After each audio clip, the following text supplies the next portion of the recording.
This episode is dedicated in the memory of Chris Crosby, the artist, musician, and performer behind Just Cool, the intro and outro to Turn the Page podcast. Chris lost his life early September of 2021, and he will be fondly remembered by the library community.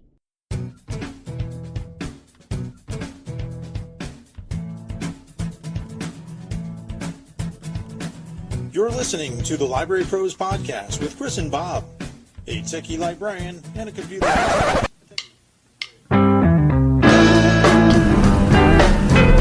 Welcome to Turn the Page, the official podcast of the Syosset Public Library.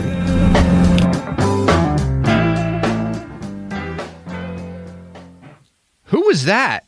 Hi, and welcome to episode 90 of the Library Pros Podcast, and a very special episode of the Turn the Page podcast. I'm Chris. And I'm Bob. And I'm Jessica. And I'm Stacy. And I'm Evelyn. And today we are coming to you remotely from the booth at the Sachem Public Library in Holbrook, New York, the Emma S. Clark Memorial Library in Setauket, New York, and the Syosset Library in Syosset, New York. Library Pros Podcast is a bi-monthly podcast, so please subscribe to Apple Podcasts, Google Podcasts, Spotify, or wherever you find podcasts. And please check us out on Twitter at The Library Pros and on Facebook at facebook.com/The Library Pros. Turn the Page podcast. Turn the Page at the Syosset Library releases episodes weekly and can be found wherever you find podcasts. Podcast resources? Ooh, that's a good question. I'm sure Chris has that somewhere in here. We usually plug you guys. Awesome. Great. That's where we're getting all of our guests from. Exactly. Right? Turn the Page. Yeah. Oh, Yeah. Really? Wow. Probably. Yeah. Go to our Facebook page, the trending Facebook page. Yes. Right. You Hashtag can. trending. And we have a Turn the Page Twitter account, SPL Turn the Page at Twitter. So you can find us there too. Sometimes we chat on there. So drop us a line. No surprise, Chris. I went off script already. So That's fine. there you go. So today is a special crossover event. In case you haven't guessed it by now, we're podcasting jointly with the Turn the Page podcast from the Syosset Public Library. Stacy Mencher and Evelyn Hershkowitz are Reader's Advisory Librarians, and Jessica Choughton. I always say your name wrong. It's Choughton, right? Choughton. Yes. I know how to speak French, so I figured I'd figure that out by now. It's fine.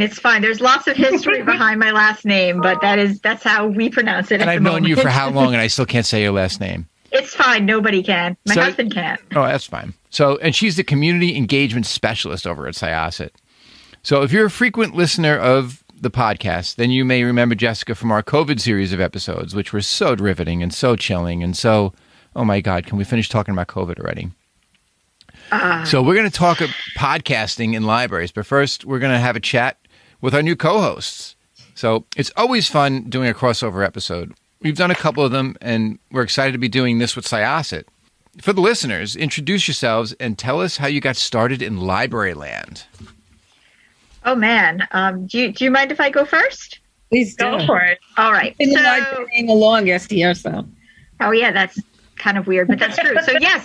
So, I originally, back in my youth, I actually wanted to be in film in some way. However, I did intern at a certain film company, which will remain nameless, and I just decided that it wasn't for me. But one thing I did do was one of the internships I did for them was in their archiving department, and I thought that was really cool. So when I graduated college, I was trying to think about exactly what I wanted to do because I knew it wasn't film, but I always remembered the archiving, and I thought I'd be an archivist and maybe I'd work at the Met. And I found out you had to go to your to get an MLS for that.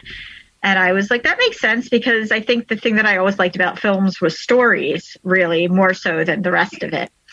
So I was at Long Island University, and then a position came up on the listserv for a trainee position in the children's department in Syosset, which is actually my hometown.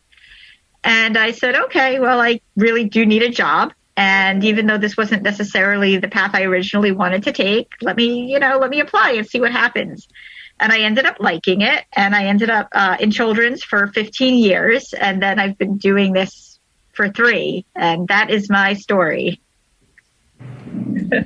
Okay, I'll go next. I'm older, but haven't been in the library long as Jessica. I used to help the librarian in elementary school. That's how much I knew I wanted to be a librarian my entire life.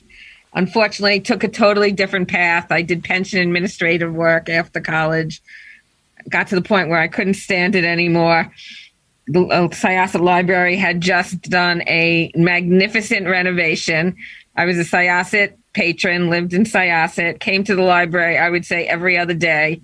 As Pam Martin says, I used to come in the children's room, never asked for help, just went about my business, got the books I needed for my kids, and left. And I used to speak to some of the people here, and finally it was Pam Martin, the assistant director, who said, oh, there is such a position called library assistant, where as long as you have your college degree, we'll let you work in all the different places and you can learn about libraries. So I started just as a clerk and loved it so much, ended up going to library school and eventually became a reader services librarian, which I love, and now working with Jessica on her Turn the Page podcasts, and I'm enjoying that.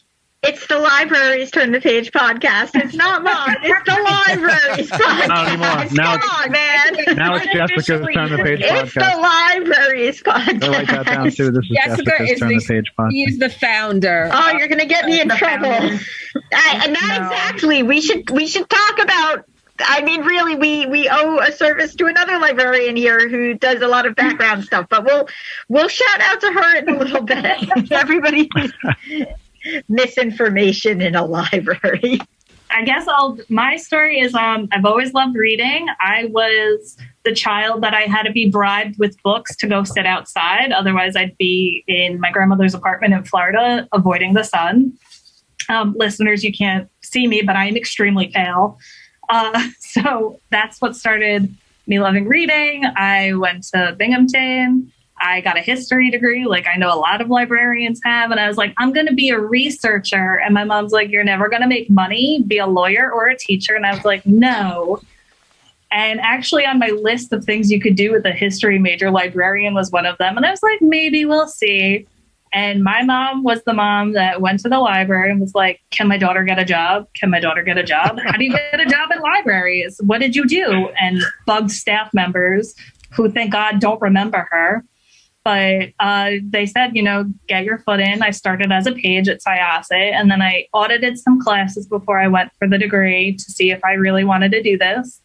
Then I became a trainee for reader services. And then I became a full-time librarian after I got my degree. But also, like Jessica, I also like archives. And I did my internship for LIU at the Scholastic Archives.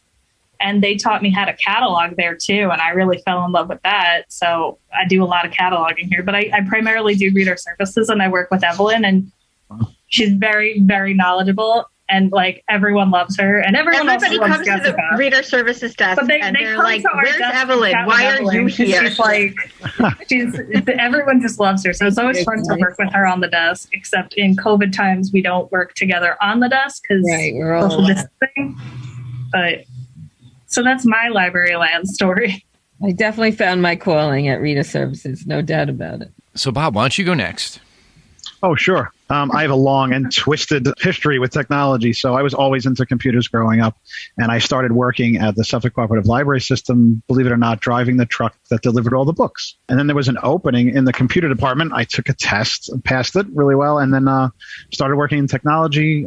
They paid for all my certifications and whatnot, and to go back to school and get certified in all the Cisco certifications and Microsoft certifications, and just fell in love with technology and supporting libraries using technology. So we ran all of the communications for, at the time, I think it was 62 libraries, 62 member libraries in Suffolk. So it was great. And then I moved up from there and have never left. For the last 25 years, have been supporting libraries in one way or another by running technology services and helping patrons and staff better communicate and work with technology that then helps the patron. So. Okay, so I guess it's my turn, huh?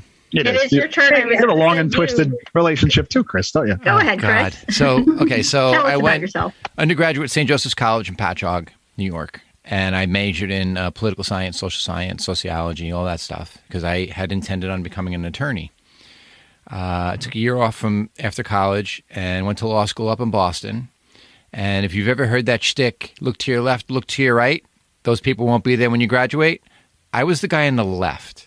So moved back from Boston, paralegal certificate from LIU. Then I worked as a paralegal in New York City for 6 months and absolutely positively hated every ounce of it. Answered an ad in Newsday, which is our local newspaper here on Long Island, for a paralegal job in Garden City, and worked for this guy who was a partner. And I worked with him from 95 until 97 when he was elected to Supreme Court as a judge. And he brought me with him. It was a long and twisted tale, and I had finally realized that I was just not cut out for the legal biz. But one thing I did do a lot was help the IT department with setting up people's computers. At the time we were using Novell GroupWise, which is like, ouch, horrible. And the IT department will come to me with questions. And then I started doing training because I was always, the thing about law that really I was passionate about was the research. You know, I would love to research my way out of a problem, research my way, to try to come up with a solution. So I was doing a lot of research with the judge. And then as Westlaw and Lexis, which are the online databases for law, started to really develop and come into their own, I actually trained judges who went as far back as serving in World War II how to do legal research online. So that was kind of like where the teaching component came in for me. And then I got my MLS in 2001 from Post. And at the time, we had just had our first daughter. And I was driving from Suffolk County into Nassau County because I worked in Nassau County. And when we figured out childcare costs, it was like one of those things where this isn't making sense. We're going to lose more money. So my wife had gotten a big promotion at her job. I decided to leave the courthouse full-time, and I got a part-time job at the Longwood Public Library. And I was there from 2002 until 2015 as a part-timer.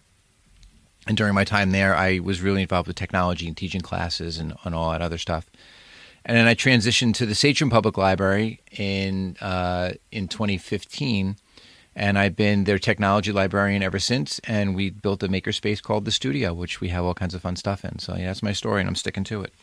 We're going to talk about podcasting in libraries in our next segment. But does anyone want to share how they got interested in podcasts as a listener and then had that kind of aha moment to want to really start a podcast of your own? Oh, boy. That's a good question. Were we ready for that question? Sorry. Are we ready for that question? We're never ready for that question. Well, I'd say, Jessica, you're the one who really helped start the libraries one. I just got into podcasts because I like listening to audiobooks and radio, and it was like a good combo of both. And I like talking a lot. So that's why I got involved in ours, because especially Jessica brought up pop culture, and I was like, I'm in. For myself, I started hearing about a podcast called Welcome to Night Vale, which is like this really quirky, like a serial horror podcast. And it sounded kind of weird because I was just like, you mean like the old radio shows back before TV? And people were like, no, it's a podcast. And then they tell me about it. And I'm like, that sounds like, one of the old serials, but okay, I'll bite. And I became addicted to it. And, it was just really fun. And there's just there's so many podcasts out there. But as far as library podcasts go, what happened was we have to give credit to Lisa Hollander, who is another reader services librarian here at Syosset. And she is a huge podcast listener. And she went to one of Chris's talks at Long Island Library Conference about podcasting in libraries and was like, oh my gosh, we should do a library podcast, because she was, really excited, and she listens to Library Pros, and she still wanted to do a podcast after listening to us. She still wants to do a podcast. So she got I think some very basic equipment, right? Like equipment that we don't use anymore now, because it was super, super basic, like a little Tascam recorder. And there was nothing wrong with it. It's just, I think that Turn the Page outgrew it. And we wouldn't be able to do what we're doing now. So anyway, but nothing really, it didn't really evolve into anything. It was just an idea and a recorder. And then she gave me a tip that you were going to be speaking at NYLA, New York Library Association Conference. And I was like, all right, I'll go. And, I went and I wrote up some notes and I thought it all sounded really, really cool. But I was just thinking to myself, but I don't know if I could really do this anyway, but I'll bring it back and I'll see what people think. And then our administration, I think we had did we just get a new director at that point, right before we started this? Around the same time. Because it was like 2017. Well, anyway, we got a new director shortly after. And I think the board was looking at the notes I took, and our director, Christine Belling, is a big podcast person, and was like, hey, would you be interested in working on this? And, we spoke to Lisa, and Lisa wanted to do some of the background stuff for the podcast. And I was just like, sure, because I always agree to things, even if I don't know what I'm agreeing to. So I said yes, and then beat myself up. Like, what did I agree to? But then I was like, okay, I'll figure it out. And I started playing with Audacity. And it's so weird because when I think about where we started, like I said, we had this little task cam, and how it started was we would interview people who were lecturers at the library, because we're like, okay, where can we get material? Like, oh, well, there's a lecture on this. That sounds good. I'll pull this person into the booth and be like, talk to me about it for a few minutes. Okay, cool. Bye. And I played with Audacity, and then things just grew from there, which I'm sure we can talk about in the next segment. What about yourself, Evelyn? Honestly, I started doing it because we had authors here. I love speaking to authors, love hearing about how they started their book, how they became an author, just everything about them. So that's really, I'm not a big podcast listener, because if I'm going to listen, I want to be listening to a book.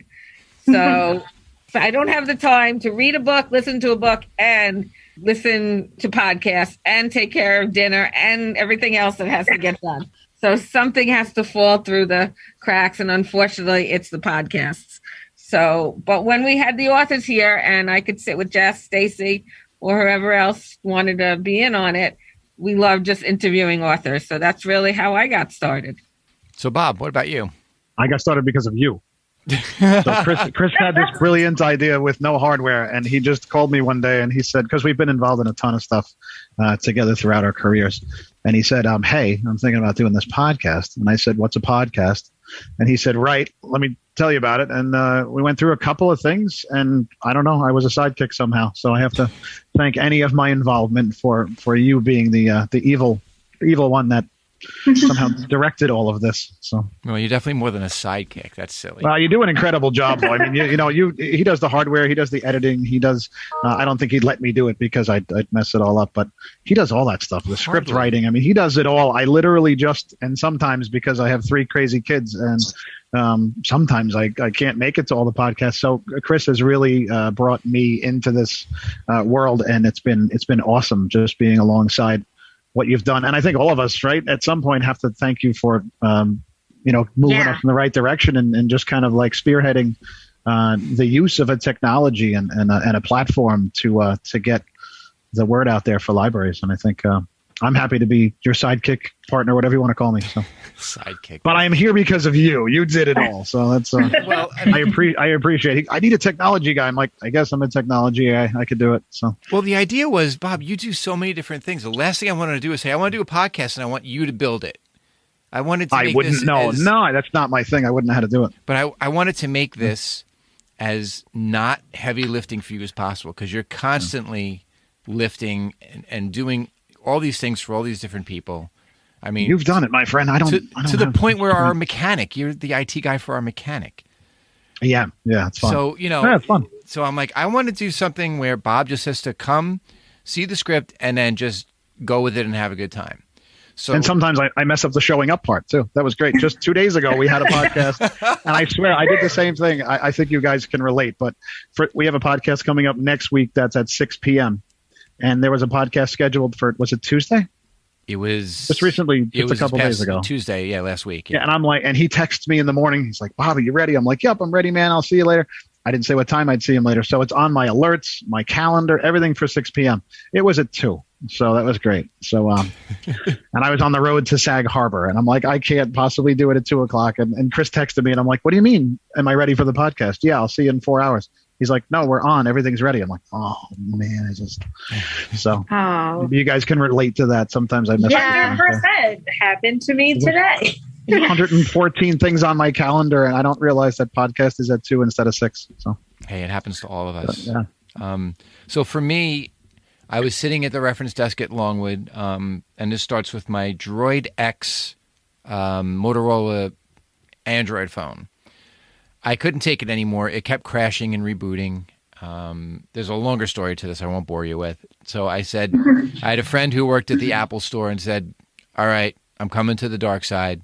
Went and took my my Droid X and ditched it and got a brand spanking new state-of-the-art iPhone 4S. And I started this, and I said, oh, podcasts. I heard about this. Let me see if there's any library podcasts, because maybe I could learn something. And there were some back then. We're talking like 2011, 2012. But they were either about accession numbers or cataloging, which, no offense, guys, about the cataloging, but Very cool. I agree. Not a lot of people. You have to really love it to like it. Yeah. And there are those people. There are like super cataloging geeks out there. Right. No offense. Sure. Right. No, there are. So I said, where's the podcast about tech? Libraries and tech. And I said, well, I've been listening to Howard Stern and Opie and Anthony long enough. Those are radio personalities. For those of you not in the United States, you may know who Howard Stern is, but not Opie and Anthony. Google it. It's a lot easier. And I said, I could do something like that. We can do something like that. And we've always been fans. Bob and I have both been fans of Car Talk, which has been on NPR forever. And we thought, I thought, wow, we could do like a Car Talk library kind of podcast and make it fun and lighthearted and definitely not bring up accession numbers and cataloging. And not put people to sleep, or at least we hope we haven't put people to sleep. Well, now that you've offended probably a third of our profession, listeners. Yeah, of course. And then there were no podcasting for dummies books back then. There was no how-to. So I literally had to. I went old school and bought a Manila file folder holder and made folders for each aspect of what a podcast was, and took notes and printed stuff out. And then I learned, I figured, you just record it, you throw it up on iTunes. Well, nope, it's not that easy. It's not about putting it in iTunes. iTunes doesn't do anything but redirect. So I learned, oh, crap, I need an audio host. That's going to be some money. Oh, I need some equipment. And we started with a Blue Yeti microphone, which I thought, I'll get 2 of them. So we both can have a microphone. And then I learned, Blue Yeti mics, you can only plug one into a computer. There you go. Bob's holding it up to the camera. You can only use one Blue Yeti mic because when they create them, and this is no diss on Blue Yeti on Yeti, but they all come with the same serial number. So when you plug them in, when you plug more than one into the same laptop, they cancel each other out. So I intended on using my phone to record it. So Bob, you can attest to this. I had like 14 different adapters to get from the old school 30-pin Apple plug-in adapter to USB to the USB mic with a powered USB hub and all this other stuff. So I needed like 30 adapters, 3 extension cords, and we all, in the first episode, we huddled around a Blue Yeti microphone, and it was way too uncomfortable because we were all way too close to each other. That's before COVID. Yeah, I was going to say that is an actual horror story in this world these times. And the best part about it was we recorded the first episode and I forgot to plunk the mics down. So, that was with our $11 Ellen Druda. Yes, it was with Ellen Druda. Every time we mention Ellen Druda, she's up to it. She has to pay us $11 now. So we're up to how many? We're up $22. Ellen Druda, $33. I don't know. She's retired now, and she's an icon. So we're probably like $100 an episode or something like probably that. Right. So, if we mention her name, do you still have to pay $11? Yeah, we do. Oh, okay. Yep. Oh. So go ahead and mention it. Yeah, that's fine. That was a great episode, though. But the second one, the re-recording, was better. Yes, it was. So we rescheduled her, and I guess we just we rescheduled Ellen, and we had more time to plan, more time to think about. All the jitters were out because we had already done it once for 2 hours. So the second episode was actually better than the first. And then that was the absolute last time we used that configuration. That's right. Because then I went back to the drawing board and bought mics. So if anybody's listening to this thinking, well, give us some specs, we'll get into some of the nitty gritty later. But I bought Samson R21 mics. They come in a 3-pack from Amazon. And at the time it was like $50 for 3 of them. Now they're down to like $30. And I found an app that I use for the recording called, it was originally Boss Jock, but they upgraded it to a different app called Backpack. It's a great app. You can load all your sound effects and music and everything in there. And then I recorded to an old 4-track board. I've now upgraded to an 8-track board, and they're cheap. They're like $150 on Amazon. And all the wires and mic holders and everything are super cheap. Wires are like $4 to $8 a piece. Mic holders are like $8 a piece. So you can do this really on the cheap. None of us are rich, so we were able to figure this out. We're librarians. We're librarians. Yeah. We don't make any money. So long story short, it started there, and here we are now in episode 88 for us, I believe. And we're just about to break, at the time of this recording, almost 35,000 downloads. That's incredible. Woohoo! Very scary is what it is. And we've developed relationships with friends all over the world because of it.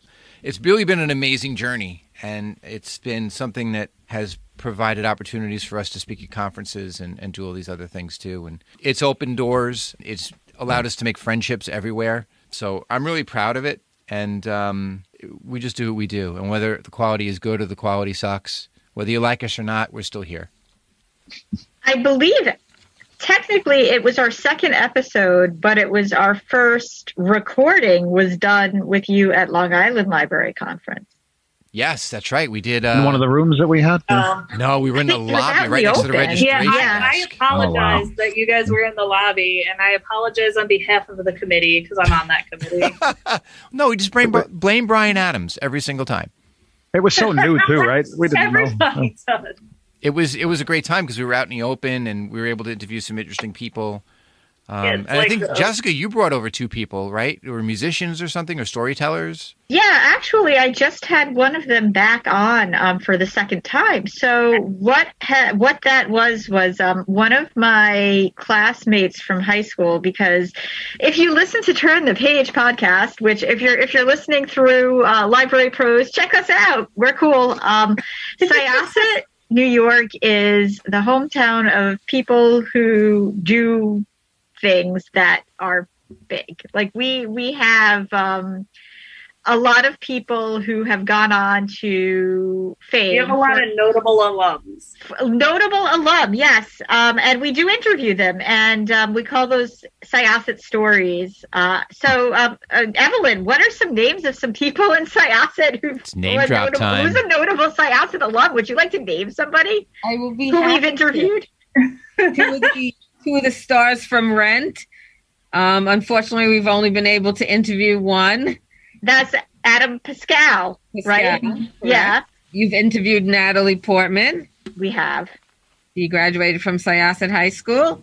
You have interviewed Sue Bird was Bird, one. right. Yeah. Judd Apatow, that's another one. So that episode that we recorded with you guys, with you, Chris, was Jay Max. And Jay and I graduated high school together. And he was the guest for the Pop Culture Committee, him and his songwriting partner, Alicia Angel. And they write children's music for Sesame Street and for other children's shows like Dora the Explorer. They've been in Nickelodeon. So they did a presentation about their presentation, by the way. It was a great presentation about their work and how you craft music for children in this time where children technically listen to the same music as their parents. So, like how does that work when we're at that point?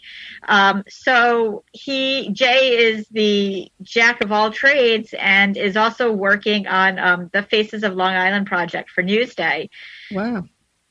While also having a song that went viral in, I believe it was was it Korea? I think a song that went viral in Asia a few months ago. So we had him back on about that because I was like, well, you're still doing awesome things, so please talk to us about that. So that's who that was. That's really cool. And that's how we met. So there you Yes. go. Long Island Library Conference. We blame Brian Adams, Please, let's blame but him. we will give Stacy credit for Jessica and I meeting. Yes. Woo! Ooh, I'll take it.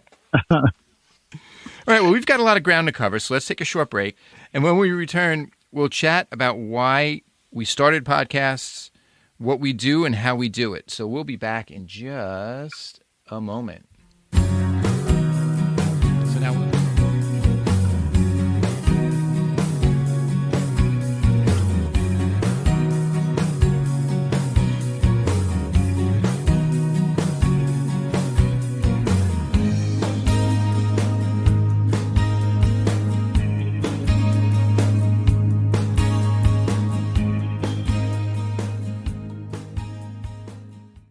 And we're back for this very special crossover podcast with the Library Pros and the Turn the Page podcast with Chris, Bob, Jessica, Stacy, and Evelyn. If you don't mind, I just want to clarify. Yeah, go ahead. Yeah. Yes. Just to clarify. So J Max's the song is called "Girls" and it climbed the charts in Taiwan and it's been a huge hit. So he's amazing and check it out if you get a chance. Okay, so let's start at the beginning. For our podcast, and for listeners who most likely know this story already, the Library Pros rose from the ashes of me giving up my Droid X, which is kind of like what we talked about before. So tell us how Turn the Page was imagined. So I think as I was mentioning before, Lisa Hollander. I mean, really, we have to give her the credit for because she A lot came of up with behind the scenes. and she came up with the name. Turn the Page is her name. She was like, we're calling the Syosset Libraries podcast Turn the Page. And I was like, okay, that's cool. Let's do that. So I think originally she had thought about doing more interviews with us, but realized that the behind the scenes was more for her. And I had been playing with Audacity. I played with it since I recorded at Long Island Library Conference and watched a few somewhat boring tutorials on lynda.com. So I shouldn't be, I shouldn't be knocking lynda.com because they have amazing classes, but it was not the most exciting, but it got me where I needed to be because I really was just like, I had no idea what I was doing and they have exercises. So then I started playing and it worked. And then, so Lisa puts everything up on the website and we were like, I guess we'll have to try to do it every other week. Like that was kind of our idea. We'll do something every other week. And Lisa and I recorded an intro where we're like, okay, this is what the podcast is going to be. And every now and then we'll do something called Pop Culture Corner, which literally never happens. Like we were going to talk about pop culture and Pop Culture Corner. I feel like we talk about pop culture more than anything now. That's funny. Well, that's what's really good about your podcast. I always say that your podcast is like a potpourri because you never know what you're going to get from episode to episode. It could be a lot of pop culture. It could be an interview with Natalie Portman, which still blew my socks off. It's like, oh my God, you got Natalie Portman. You got Princess Amidala. How did you do that? You had a lot of hard work to do that. Did you want me to answer that? Or I can wait to answer that if you want. Yeah, we'll get into that. But I mean, Okay. and you also do local history stories and interview people from the community. So what fascinates me about Turn the Page is that how you never know what you're going to get episode to episode, where with us, it's the same kind of hacky stuff all the time. So, but what's really cool is you never know what you're going to get. And I think that's one of the best appeals to Turn the Page, because not only is it a podcast for the Syosset community, because it is, it's also, you do something that library podcasts have a hard time doing. You don't just read the newsletter. You actually do things that are timeless, that if people are listening to our podcast and say, you know what, I'm going to check out the Turn the Page podcast, they can go to episode 1 and it's just as timely as what we're doing right now. Because when you do things on a podcast and you're doing things like, oh, next week we're going to have children's story time and we're going to do ABC, blah, blah, blah. And then you listen to that 3 years from now, you're going to say, well, why am I listening to this? This happened 3 years ago. So I think you had figured out from the word go that timeliness matters and timelessness matters, and it's content over just shamelessly trying to promote the library. And I think some podcasts miss the boat on that. So you guys are great for that. Your production is great, and your work in culminating guests and topics and pop culture really are amazing. I think we do it like that because we all have such different and diverse interests. Yeah. I think we try to I mean, I know when I want to interview somebody, it's because of my interest in them. And I figure if I have an interest in it, there's got to be other people out there in the community that have the same interest. So. But it crosses over sometimes, which I think is part of the beauty of the whole thing. So, well, first of all, thank you very much. And again, that was so nice, such a nice compliment. And we wouldn't be anywhere without you all. And, you know, you talking about like tech and libraries and making library podcasts. Making libraries relevant. Like a standard, you know, because when you, like, before the Library Pros, as you said, there were library podcasts out there. But if a librarian wanted to start a podcast and they brought it to the director would be like, no, why? Like, could you please give me an example of why? And, you know, now, like, because of podcasts like Library Pros, people could be like, this is why. And the directors were coming more on board. So I think one of the things, you say potpourri, and that's a perfect way of putting it, because that was, I think, what we originally thought of.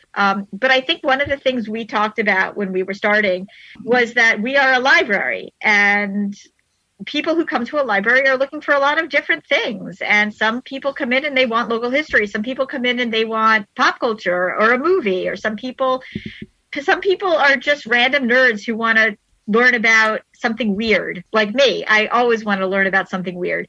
So at first we talked to a lot of different lecturers because we have really interesting lecturers.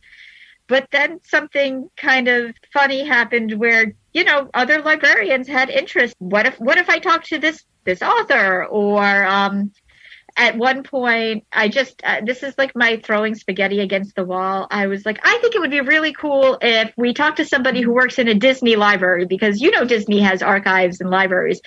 So I began to stalk archivists on LinkedIn. No, it's called guest development. We all know that I stalk people. You do podcast guest development. Content curation. Yeah. That makes it legal. Right? It I told that to Stacey the other day. She was putting out an inquiry, and I forget what terminology you used, and I'm like, no, say you are I think you said you spoke to guests, and I was like, no, you say that you are a content curator, because that sounds I was like, I interview guests for our podcast, and you're like, no, make it better, make it this. And hey, that guest said yes, and we're planning a date when they get back to me. I'm very excited. So I found some people who worked at one of Disney's many archives, and I sent out a message, and I thought they weren't going to get back to me, but they did. And as soon as they got back to me, I was like, this is happening. So I kind of put out an email to some of the Disney files on staff, because I know we had many, and I said, would you all be interested? And many of these people, I think, probably hadn't expected they would want to be on the podcast. Like, it just wasn't something that they thought of. But when you were like, and this is to your point, Evelyn, do you want to talk to an archivist who works for the Disney company? Even somebody who, as a librarian, and would consider themselves as shy and not someone who would podcast, was like, yeah, of course I do. And it brought them on. So what Evelyn was saying is we like to get a lot of staff voices in, and we like people to play to their interest when they're interviewing. It makes a lot of sense. It really does. You know, as far as so authors are another thing. When we started getting more content, we started getting some of the publishing houses sending us inquiries as to if we wanted to speak to authors. And then did it start with that though, or did it start with us reaching out to the authors that already came to the building for events? We did have that, and maybe that's where that came from. I just remember I was on vacation with my family, and a rep for Lisa Scottolini emailed us and said, do you want to talk to Lisa Scottolini? And I emailed the entire Reader Services department and said, we want to talk to Lisa Scottolini, right? And everybody was like, yes. Yes. Everybody, me and Evelyn. Yes. She's been live on Facebook every Tuesday night. That woman, she just came out with Eternal. And that woman has more energy than your 18-month-old. She is unbelievable, the energy she has. She was great. She was a great interview. I wish we could get her again because she was really fabulous. But yeah, from there grew some relationships with some publishers, and then Did you meet somebody online when you were at the conference, the last conference you went to? Oh, that was a whole other story altogether. That's like post COVID though, because that's like we really started to up the ante. But Evelyn like started talking to me. Oh, I really love this author, and do you think we could interview them? And I was like, please, just like send out an inquiry, see what happens. And now Evelyn is an inquiry maniac. She is so good at it. She just like, I love doing it. I love the challenge. Like for instance, Adriana Trigiani, who is a very well-known author, director. I mean, she's great. I've loved all her books. And I won a contest for one of her books. So I had a name. I had somebody to write to. So I wrote right back to her assistant and I said, we're doing a podcast. Would you be interested? Adriana been interested in talking to us. Little did I know Adriana's mother was a librarian. So she jumped on the chance and we had her and we interviewed her. And it was to me, it was like the greatest day of my life, being able to talk to Adriana Trigiani. It was just great. We had a great rapport. And then all of a sudden I get an email from her assistant that Adriana wants to start interviewing libraries and librarians. And would I like to be on her Facebook Live? Wow. Doing this and then being asked to be on her Facebook Live, you can't ask for anything better. It was great. That's validation, right? Validation for what you're doing. Yeah. It was fabulous. I think I want Evelyn's autograph now. Yeah, So I got very lucky with that. But when COVID first started, I had trouble reading at first, of course, like most of us did. We couldn't concentrate on anything. But I started reading an author and I loved her work. I read 2 of her books in like 3 days. So I reached out to her and right away she got right back to me. And I'm like, this is amazing. So we interviewed her. And it just, these authors are more than willing. They want their book out there. Definitely. So it just works for all of our benefits. They get their books out. We get to talk to them. We get a copy of the book. We get to read it early. It's just all great. I mean, and sometimes I'm very surprised how quickly they do answer. But they get back to us. Sometimes they get back to you like within the same day you email them. That happened recently because Jessica has been pushing us to spread our wings and reach out to people. Because usually I'm just like, yeah, I'll hop on whatever interview, like, because we all have different interests. But usually I'm willing to take one for the team and I'll interview someone, even if I know nothing about them or what they do, because we need someone to interview them. I'm like, all right, like I'll just, sit there and ask questions. But I started to reach out and someone, for a debut author, I reached out to their marketing manager and their publicity manager. And I was like, hey, it's their new book. Like, this sounds awesome. They got a lot of hype from, well-known thriller authors that seem to rave about it. Do they want to talk to us on our podcast? And I have to say, like, even with, I know a lot of people are over COVID, but with COVID happening and a lot of in-person events getting canceled, a lot of authors go virtual to either virtual visits at a library, and they're a lot more easier to connect with, I'd say, than maybe in the past where like you have to kind of search through and dig through who do you contact to get in touch with that person to get on your podcast. So that's been kind of a blessing in this crazy world, but it's really fun to do it. And like Jessica said, like without you guys kind of starting in and making libraries relevant on the map of like, hey, like we do cool stuff, we wouldn't be here without you guys. And talking about the whole COVID thing, it took all of these authors and their publicists and anybody else. I mean, God, I'm going to say it again, Natalie Portman. How do you, whatever, it's amazing. They went from moving targets because they're making a movie and now they're doing this and now they're doing that to being at home just like us. And now they're just like, what's going on? And they're looking for any kind of outlet to try to keep their name out there somehow. So I'm going to give a plug to Carol Ann Tack at Top Shelf at Merrick Library podcast. Absolutely. Because she... Carol Ann. She is amazing. We love her. We love her. She's amazing. And she was really able to parlay what she's done and turn it into getting galleys and having the publicist contact her with authors that are dying to get on her podcast. her podcast, and maybe true with your podcast as well, is part of the circuit, is part of the tour of authors who are publicizing their books. So, it's amazing how, yes, COVID was a horrible thing, but there are some things I think that changed how the day-to-day of certain things work. And publicity and publicists and all that now are leaning so heavily on podcasts, because think in terms of like Jimmy Kimmel couldn't have guests. The Tonight Show couldn't have guests. The Late Show couldn't have guests. And what is the main theme of their show is to have guests. So eventually they figured out Zoom, just like we all did. But in terms of getting the word out there and grassroots, people sitting at home, I know our listenership went crazy during the height of COVID. And some people even used our podcast for professional development. Can you believe that, Bob? That's scary. Really? We have nothing interesting to say. Our guests have everything to say. We're just about two lunkheads just kind of putting this together and figuring it out. But, what's interesting is it changed the dynamic of what publicity is and book tours and all that stuff.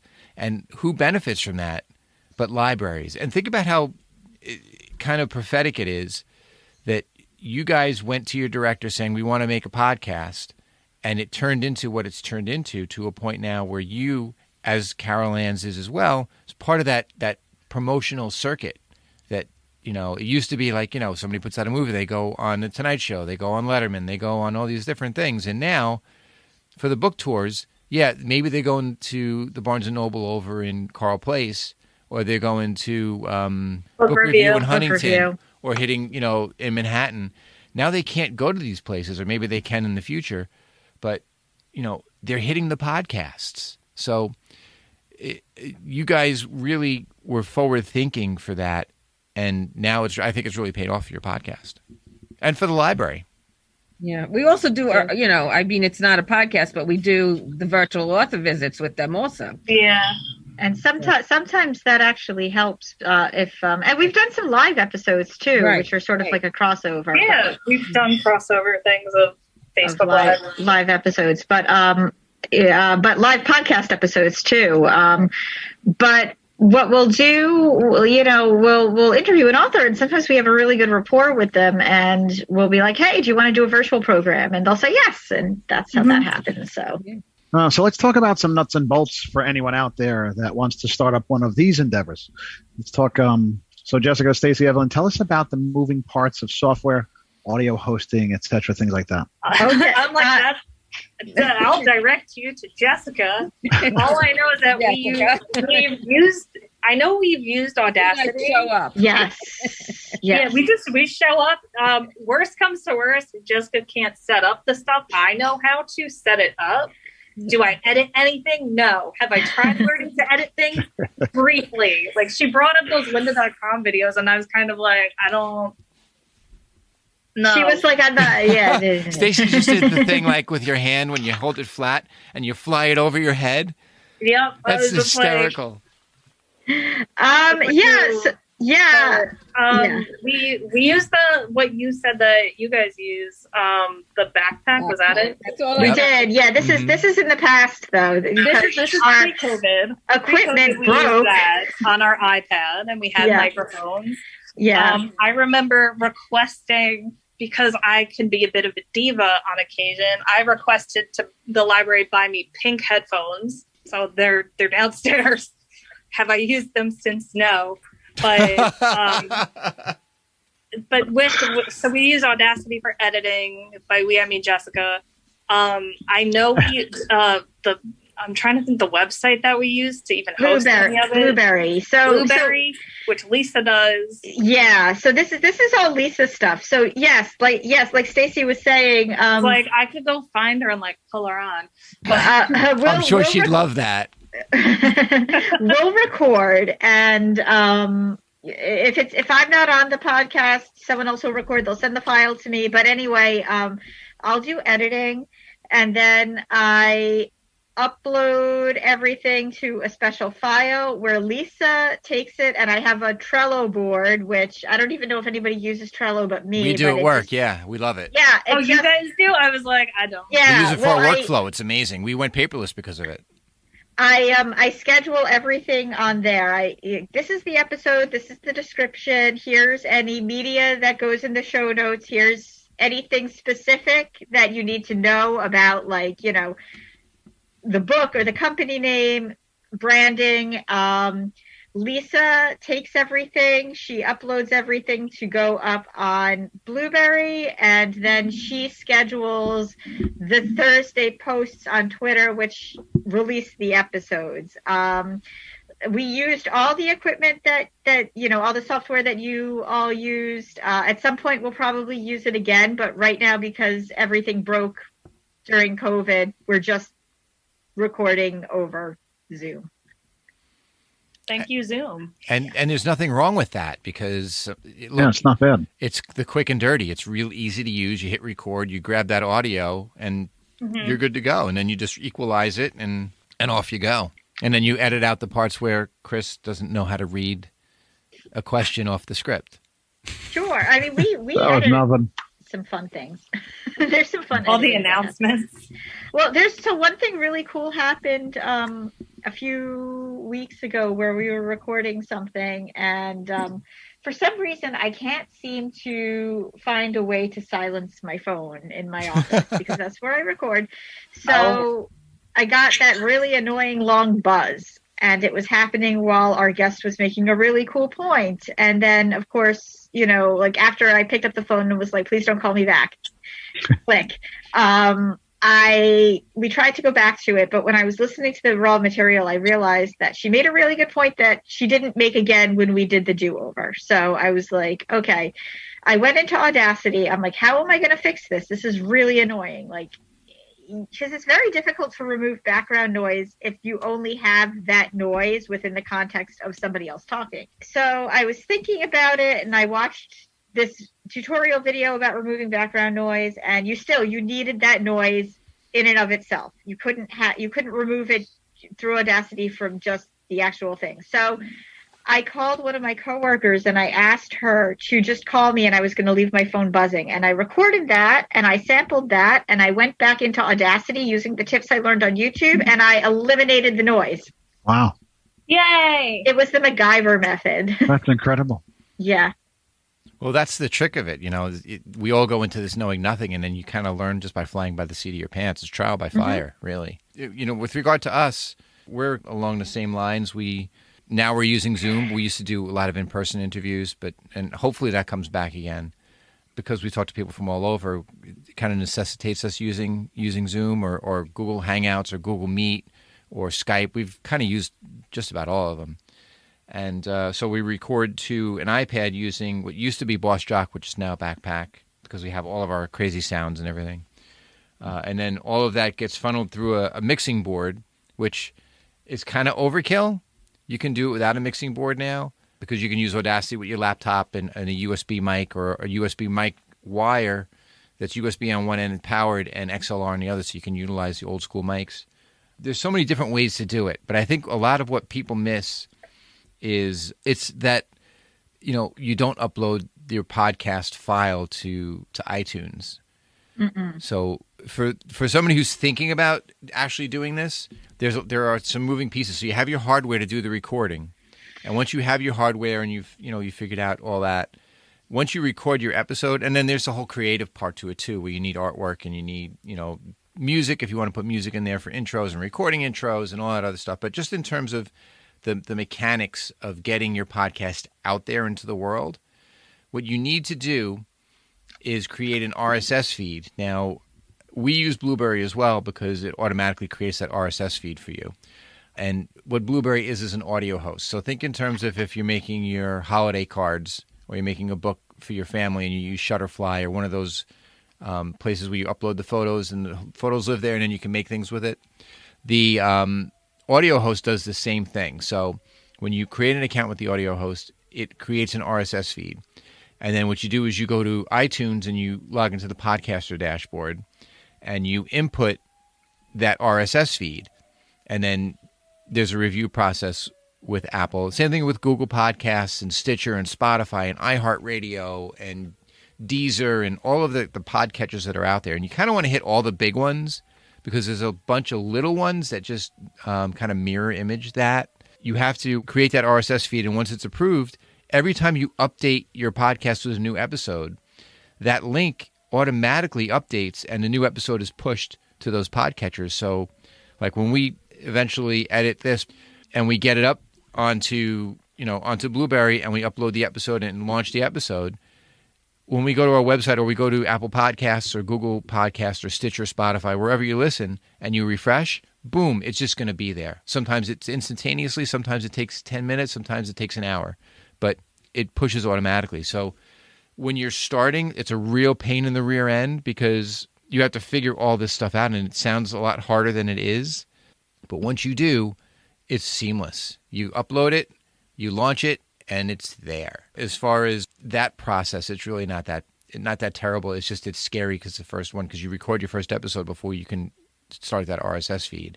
And then you think, oh no, I screwed it up. How do I not screw it up? But a lot of the audio hosts make it really easy. Blueberry actually, if you're not using their website, they actually have a plugin, and Blueberry for, I think, the $20 a month plan actually will give you a web page in WordPress. So they'll give you a URL. So it'll be like mypodcast.blueberry.net, and you can log into a WordPress backend, and it automatically inserts your artwork, which is another whole thing. You need to have certain, pixel artwork. And then you go into the back end of WordPress and you create an episode just by going post, new post, put all the info in, and it builds out where to put the audio file, how to do your HTML tags, and boom, it's there. And now you have a website as well. So there are other companies out there like Libsyn, and I think Podbean is another one. And there's a whole bunch of audio hosts out there. We chose Blueberry just because of that functionality and that extra added piece of getting a website and making it easier with WordPress. So that's why we went with Blueberry. And when we help other libraries or other podcasters who want to get into the genre, I recommend Blueberry, but I also recommend looking at the others out there and seeing what's out there, because there are some free ones. SoundCloud is out there. There's a bunch of places out there. So if there was any advice I could give, is that examine them all, figure out how much you can afford or how much your library can afford if you're doing it for the library, and see what works best. And go on Reddit and go on some of these message boards and read the horror stories. And, I always say, like when I go to Amazon to buy a product, I don't read the 1 stars, I don't read the 5 stars. I read the 3 stars and the 4 stars and the 2 stars, because usually they're a little more critical. Read those reviews and see what the pros and cons of each one is, because everybody's going to have a different skill set and everybody's going to have a different comfort level. So you have to find what works. So again, we kind of glanced into this, but Jessica, this is your question, so go for it. All right, so let's talk hardware. There are so many ways to record. What are some of your favorite devices, mics, soundboards, etc.? Yeah, like I said before, right now I use a Behringer. What is this? It's a Xenix 802 USB mixing board. I have one at home and I have one at the booth at Sachem. My portable kit that I use at home have those Samson R21s, which are solid microphones. I use an iPad with Backpack. We use a MacBook for both the editing with Audacity and for actually holding the Zoom. And, like I said before, you really don't need a lot of hardware to do this. You could do this with a voice memo on your iPhone. Really, it's really that simple. So tell us about what you guys use. Well, so originally, as I'd mentioned, so we used all the stuff that you had recommended. However, unfortunately for us, as COVID hit, I found that my soundboard started failing me and not recording interviews, and it wasn't working. So right now, all we do is record through our laptops, through Zoom, and we convert the file to an MP3 file and then put it into Audacity. When we start having in-person people again, we'll probably get a new mixing board and do a combination of both. The flexibility, you can't get better flexibility though with just like a Zoom platform and a computer. And it's something I think I should bring up because it's really important. If you want to be on Spotify, Spotify actually has a requirement that your files are MP3. So some people like to go MP4A because of the quality, but they also take up more data. I think MP3 is kind of becoming the standard. And if you want to be on Spotify, which it seems as though Spotify and Apple now are going toe-to-toe now that Apple is developing that pay service. And then you have Stitcher, which is also no slouch either. You should really consider, if you don't know what file format to go with, definitely go with MP3, because MP3 is where it all started. M4A kind of creeped in and had better quality, but MP3 seems to be the leader right now. I guess moving on my question. So now that we've built it all out, let's talk about content, because without content, we don't have a show. And I think we proved this podcast has no content at all. So, Wow. I mean, come on, you have Your people from podcast all can over the be world. How do you? Yeah. Yeah, but Horrible. not only that, but if you could be used as professional development, I don't want to hear nothing. That's true. True. You are being used for professional development. That's really important for librarians that graduated after 2010, because I am one of them and I need hours. We need our That just means I got to go through like your whole entire episode list and just be like, look what I'm doing, New York State. I didn't know I'm that. being That's great. professional. that's pretty funny. How do you find content? So, content is, how do we even, for me, we use the word stalk a lot, but for us, because we talk to library professionals all over the world, I like to look at the Library Journal Mover and Shaker list, because there's some amazing people doing some amazing things. And there's a lot of librarians out there that are on that list that are doing tech things. And I think those people are good jump off points, because if you can talk to those people who are doing something that's groundbreaking and they say yes and coming on your podcast, it's a win-win for everybody. So because our podcast is primarily an interview-based podcast, although Bob and I have gone and done a two-man Bing Crosby, Bob Hope style show from time to time, because it's interview-driven, it's always fun talking to interesting people who do amazing things. And then as you develop your base of people that you talk to all the time, and we've developed some great friendships from doing this podcast, they steer you to other people, and then those people steer you to other people. So it's kind of like, it kind of almost self-perpetuates to the point where people are sending you people that are interesting as guests, and you don't have to work as hard. Trust me, it's still hard to find guests sometimes, especially nowadays. But, the idea is to find those guests who you think are going to be interesting and engaging and are going to be good for the podcast and quite frankly, are going to keep the listener listening longer. A lot of what you did, Chris, is about the networking model. So if you run into Chris for more than 30 seconds, he'll tell you about the podcast. And when we had Rob on the podcast, that just opened us up to a lot of people as well, right? Because they just started talking, you stayed in touch with them, and then we just had more people. So Rob Thompson is the state manager for Australia's version of ALA. And so they have state managers for each state. He's a state manager for New South Wales. And before him, it was Sally Turbot from the podcast Turbot and Duck. And that's really how we got our foot in the door with friends in Australia. So she was state manager. So she had gotten us a couple of people. And then when Rob took over, Rob is probably one of the most dynamic guys you'll ever meet. And he seems to know everybody. And he's sent so many guests from down there to us. And every single one has been a home run. That's awesome. When you develop those relationships, you never know where it's going to expand. And, I always use the example of a drop of ink in a napkin. That drop of ink is that initial contact with somebody, and then it kind of spreads from there. So as far as, trying to figure out content for us, it's about the interview and about the person we're talking to. And just like with you guys, I mean, we feel like the guest kind of drives how good or not good the interview is going to go. So we've had a couple of real, I'm talking stinkers, real bombs. But for the most part, we're lucky because we're able to get guests who are enthusiastic about being on and just like to have a good time. So for us, content is king, and that's where your creativity comes in too, to develop. And especially for you guys, I mean, God, you explain that, because you guys are all over the place. And like we said earlier, you do a little bit of everything. And you have a great team that puts it all together. So why don't you tell us about that? So you want to talk about Natalie, right? It's all about Natalie. You can talk about Judd Apatow too. That's fine. That particular thing, like I have a list of Syosset alum on my wall, and I'm trying to reach out to different ones, and notable alum. With Judd, I'll go with Judd first because that kind of started around the same time as I was reaching out to Natalie. We were approaching. We knew we would be approaching our 100th episode once we started going weekly, shorter in a quicker amount of time than we thought we would. And we'd gotten Sue Bird, we'd gotten Adam Pascal, and just like I kind of went to my director and I was like, okay, who do you want for the 100th episode? And she's like, Judd Apatow or Natalie Portman.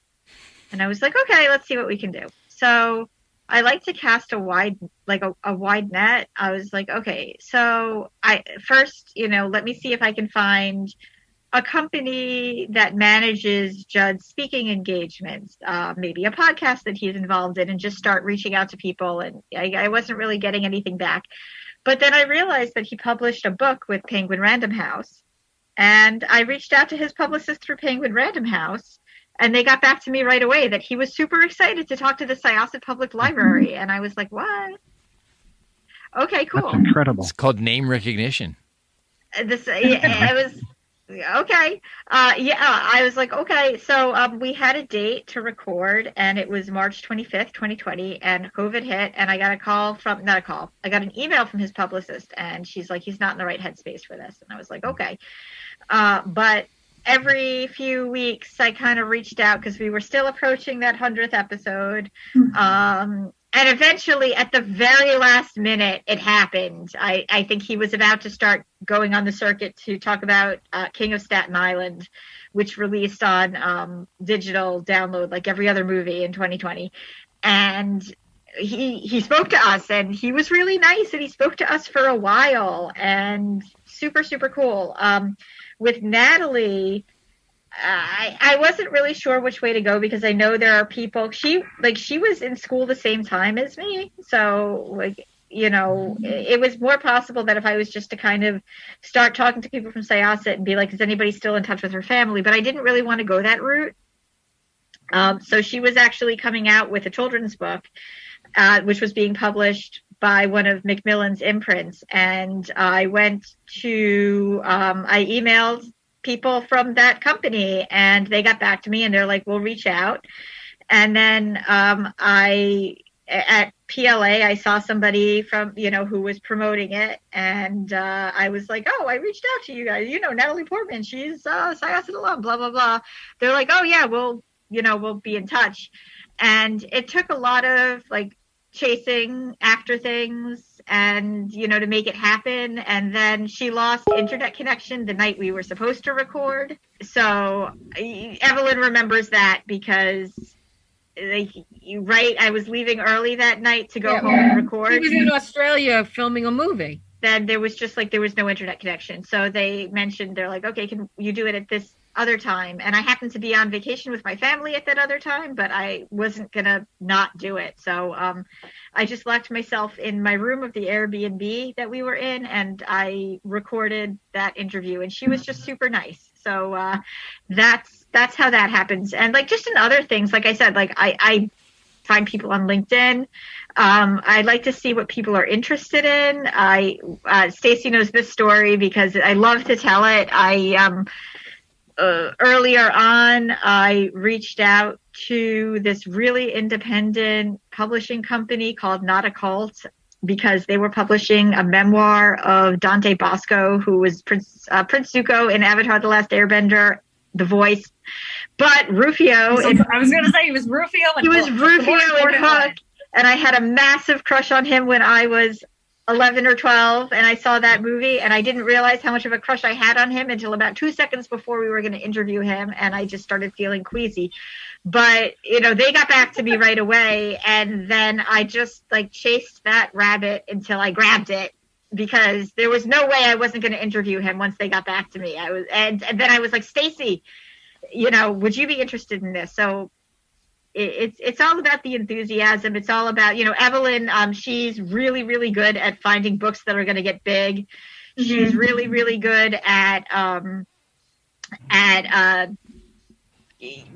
querying people. She'll get really excited about something, and that's her style. Like, she's really good at getting the authors. And Stacy, you just yeah, I like to. I'm new to it. I just go like, this sounds cool. Can we do this? And then only recently I'm like, all right, I'll actually like contact the person. So like, we try with content. It's either something to do with our interests, something that has to do with libraries and reading, or with the community. And like you said, it's stock, and I was like, I hope he does not listen to this, but whatever. A guest that I'm trying to get works out locally, and I'm like, you have celebrity clients, but you work out at Syosset. Let's chat about health and fitness and why you work out in Syosset. And I know this because I recognize, I mean, I would tell this to him whenever I talk to him, that, hey, I recognize on your Instagram post your gym. You go to my dad's gym. I know that gym. Talk to me about that. Because I do like health fitness stuff. But honestly, I would who my person I'm gunning for, and you talked about politics briefly before, Chris, is that Chris Evans, actor, commentator. I love you and your work as an actor, but you are interested in politics, Chris Evans. Are you listening to this? Talk politics with me and how libraries can help spread the word. A starting point. Let's make a collaboration. Something like that. But I mean, you just what Jessica said, you got to cast a wide net and find ways around to try to get the people you want. That was my second shot of trying to get him to be a guest on our podcast if he listens. And you guys have listeners around the world, so hopefully they'll, get his attention to be a guest. That'd be really cool. But that's something that I was like, look, he's really big on politics now and spreading like who your representatives are, knowing the important issues that are going on. And I was like, libraries are really good at doing that. Collaboration, friendship. Absolutely. So I'm like, why can't we be friends? Like, come on, come chat on my podcast. But It's the library's podcast. Stacey's bringing up the point that, we want, when you're talking about content, you want the interviewers to be excited about it, because if they're not, I think that the listeners can tell, if you're just kind of phoning it in. And we've gotten librarians who I would have never thought would be interested in talking on the podcast. Like we have Barney, who's, he does some local history stuff. He's the local history librarian. But, we've gotten like Jeffrey Deaver was one of our guests. And I was like, Barney, would you be interested in Jeffrey Deaver? And he was grinning from ear to ear that entire interview. So I was like me with Adriana. Oh, yes. Yeah. Well, tomorrow, though, I reached out to Polly Sampson, her name is, and she's got a book coming out here in the States. She's over in England. So tomorrow we're going to be interviewing Polly Sampson. Her book is A Theater for Dreamers. And Polly Sampson happens to be married to David Gilmour from Pink Floyd. So it's like, wow. So That's exciting. Great. I mean, it's like, I can't even believe that. Like, she's married to David Gilmour. I mean, it's just unbelievable. So that's our episode tomorrow. We're recording it. So I'm really excited for it. But this is her first book, I believe, being published here in the States, because she's well known over across the pond. She's written lyrics with him for his songs. So it's exciting. There's a lot to talk about. So that's tomorrow. But I found that if they're on Twitter, or if they're on Facebook, or if they're on Instagram, and you send them a message, if they're too busy, they'll send it to their publicist. But a lot of the times, that's how I've gotten the authors to speak with us, just by sending them a message on Twitter or Facebook or Instagram. And another thing that we've kind of delved into recently is interviewing other podcasters, because, you talk about library, and I think, Chris, we talked about this at one point. We have like this what is it called? Venn diagram. You have libraries, you have Syosset. Sometimes those things meet, and, I think everything is centered at the library, personally, more now than ever. And, podcasts, a lot of them are either historical or informational. So I'd kind of been tipped off by a friend about this podcast called You're Wrong About, which is about misremembered history and, kind of looking back and doing a deep dive into things that people might remember from the past and like what really happened. So I was like, well, you know what? This is very interesting. Librarians love to tell people they're wrong about things. Let me see if one of the hosts wants to talk to us about You're Wrong About. So one of them was busy. Sarah Marshall, though, was like, yeah, I'll do it. And she also has another podcast now called Why Our Dads, which is awesome. Awesome. But so we interviewed her about You're Wrong About. And as we were doing the exit interview, just randomly, myself and Sharon, the other librarian on it, and Sarah started talking about just like how children's media was really scary in the 70s, 80s, and early 90s. And we've had her on 2 other times just to talk about disturbing children's media and the history behind them and what we remember. So that was kind of a weird little thing. Although now I think she's probably she's super busy. She was on Good Morning America talking about something a few weeks ago. So don't know when we'll have her on again, but it's been fun. I just want to mention one person that we did as a podcast interview a long time ago was Zibby Owens with Mom. Oh, yes. She has taken off. Yeah. Amazingly. She's got 4 or 5 different podcasts that she's reached out and done since she started that one. But she's really up there with her podcast. And we interviewed her way back in the beginning. So. Way back in the beginning, yeah. Now that we've taken up all your time. No, it just shows Fantastic. The potpourri of the Syosset Library's podcast. Yeah. I'm in awe. I mean, it's crazy. So go ahead, Evelyn. You've got the last question of the...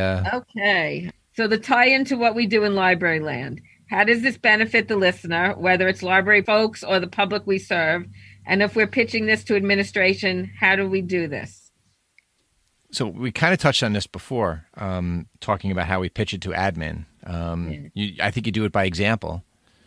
But, the benefit to the listener, I think it's pretty clear from everything we've been saying that there's something that you get out of a podcast. Sometimes it's entertainment. Sometimes it's information.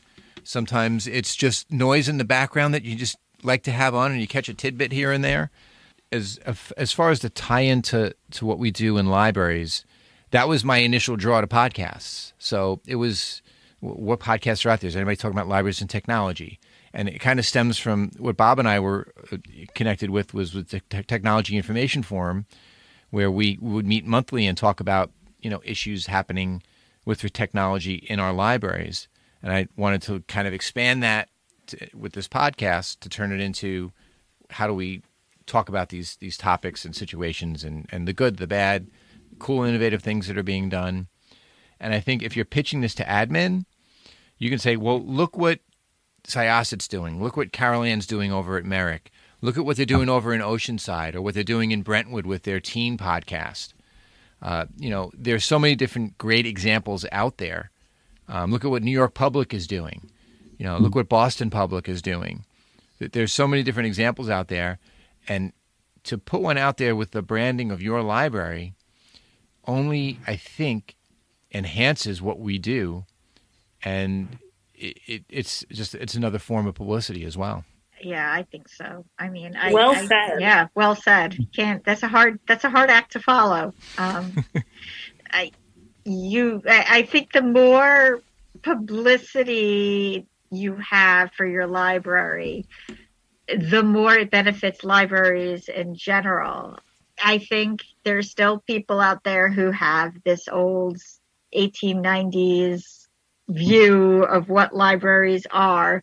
Mm-hmm. And I think showing the spectrum of what we do technologically, what our interests are, what, that we're entertainment as well as information, I think is really important. And I think one of the cool things is when somebody who maybe moved out of your community realizes that your community has a podcast, and then they become excited about it because it's a tie to their hometown that they wouldn't have had, and not just their hometown library, which I think libraries are really the hubs of everything. So Yeah, it makes sense. And how cool is it to tie in those people who fled to Florida or North Carolina, those expats who now can, kind of surround themselves again with everything that they miss about Syosset, or everything they missed about Holbrook, or they miss about Setauket or Patchogue, or I'm going to keep throwing local names out there until people say, shut up, Chris. In terms of that, I mean, it really is kind of cool because we kind of bring it around, and podcasts help to make the world a little bit smaller in a good way, where we can talk about these different things. Like I'm not from Syosset. I enjoy your podcast because, again, you guys have the potpourri. And I love Carol Ann's podcast because I am probably the worst librarian at Reader's Advisory. I couldn't even tell you the last book I read. And if it was something, it was something nobody's going to read. And so to listen to Carol Ann interview these amazing authors, and to listen to you guys interview amazing authors, it helps me the next time I get put on the spot with, well, what do I read next? I'm like this. I'm like, oh, Carol Ann interviewed that person, so maybe I'll just throw that book out there. And hopefully they leave and they're happy, and I've done my job and I can move on to other things. But even in terms of just how this helps us how we serve our public. I learn from podcasts. I learn so many different things, even if they're little tidbit things. There's so much to be learned from what happens. And there are some people that take deep dives. Like a good friend of mine from up in Merrimack Valley up in Massachusetts, I'm going to throw another name out there. It's the Historical Nerdery podcast, which he just launched. It's great because he is a Revolutionary War uber nerd, to the point where I think his first episode was the trauma suffered by loyalists during the Revolutionary War, loyalist citizens. Like, who studies that? I mean, let's be real. But he goes in, and it's Alex Kane is his name, and he does such a great job of articulating from 200 some odd years ago what the thought process was of the people in that time, and how they were feeling and their emotions. And he goes through he reads all the information. So he digests all that stuff for us. And I can listen to it in a half-hour podcast and say, holy crap, that's amazing. As opposed to having to sit and digest a 700-page book or a diary from somebody of that period. It's almost like podcasts can also be people who do the work for you in a certain extent. So there's so much out there in podcasting, and if you just want to, listen to something crazy and kind of like eating a bag of chips kind of podcast, you have the Joe Rogans out there and that kind of stuff too. So it really is interesting to see now how it's really have blossomed just from the time that I started, investigating it back in 2012 to how it's. I mean, if Robert Plant from Led Zeppelin has a podcast, I think we've reached full circle. So yeah, peak podcast. Yeah, it's what more do you say? Does this put regular radio out of business? How does this affect the model of other entertainment venues, because everybody else's piece of the pie is getting smaller and smaller. Yeah. But as far as how it ties into library land, people listen to us. Why, I don't know, but they seem to get something out of it. And I think if it's a library-centric podcast that's talking about library stuff, it's something that can be used to help your career. Just like listening to you guys, listening to Carol Ann, or listening to even Average Brentwood Teens to get ideas to how to do things with teens. There's so much you can gain from that. And even if you get a small grain of sand nugget of an idea, it's something you can bring to your library and give it the flavor of Syosset or the flavor of Emma Clark. And again, like you said before, librarians and libraries are great at collaborating because we're in friendly competition with each other, but we're really here to help each other. And I think podcasting is just another avenue for that, on top of it just being entertaining. Can't argue with that. Nope. So this has been amazing. Yes. Yeah, this has been a lot of fun. Hasn't this? I could go on another 3 hours talking about this stuff. This is amazing. So it's been great talking about podcasting, for libraries and in general. And I want to thank the Turn the Page podcast for wanting to do a crossover with us. And we thank the listeners of Turn the Page for listening to these two clowns from the Library Pros, because I think there's a lot here. And if you're listening, if you're a library professional listening to this, hopefully it inspired you to start a podcast or to consider starting a podcast or maybe pitching it to your board or to your administration. And if you're somebody who's listening who maybe is a Syosset resident, I think we guarantee they're not going to listen to the Library Pros after this. Oh no! But you can. It's nice to pull that green curtain back and see what the man behind the curtain is doing, and to understand that there's a lot that goes into this. And as entertaining and as easy as it sounds, and as easy as we make it sound, it's not necessarily easy all the time. And I think pulling that green curtain back, especially in an episode like this, really makes people who are interested in this understand it a little bit more. And if there are some library people out there that are interested in starting a podcast and they want more information, they can reach out. We have a contact us page on our webpage, thelibrarypros.com. I'm sure there's contact info for you guys too, right? Yeah, you can find us at SPL Turn the Page on Twitter. You can reach out to us that way, or you can reach out to, I believe, Jay Shortan. There's links on our homepage. Yeah, there's links on our homepage. Do that. Go to our homepage. SyossetLibrary.org. SyossetLibrary.org, and you will be directed to the right place. Excellent. And we're on Twitter as well at The Library Pros, and we're on Facebook at facebook.com/librarypros. And, you can check us out anywhere. Just throw us in Google because we'll come up, and hopefully it won't be a poop emoji. So thanks for coming on, guys. And thank you for coming on. This was really exciting. Talk about things coming full circle. It was really exciting to record with you all, and we want to thank you for doing a special crossover episode. Awesome. We appreciate it. Our pleasure. Thanks so much. It's time to close this chapter of Turn the Page. Join us for the next episode.